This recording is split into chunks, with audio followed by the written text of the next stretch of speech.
How much does 1 megawatt of installed capacity cost on the market today? Well, first of all, if we're talking only about the entire technological part, we're looking at between 400 and 500,000 euros, and it has its specifics in the sense that the smaller the project, the more it will probably cost. The larger the project, the less it will cost, also considering that you might need to have, for example, fencing done or a communication tower and some setup. And basically, it doesn't matter whether you have 1 megawatt or 10 megawatts, you always need to have that setup in place. So that can make the project itself more expensive in advance if the project is somewhat smaller. But as soon as you're at 5, 7 or 10 megawatts, we're often talking about an amount of 400 or 430,000 euros per megawatt just for the technological part. That doesn't include transformer stations, it doesn't include the connection, and it doesn't include the actual price of the land itself. Those are separate items that go beyond the scope of the installation itself.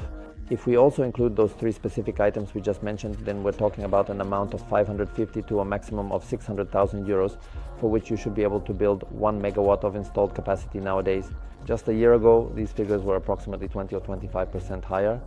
This means that in the long term, the technology tends to decrease in price, but honestly, there isn't really much room left for it to drop very steeply or sharply because the panels are already really cheap. And as for the inverters, I don't think their prices will go down much. And then the rest is, let's say, steel or labor, and those tend to rise rather than fall.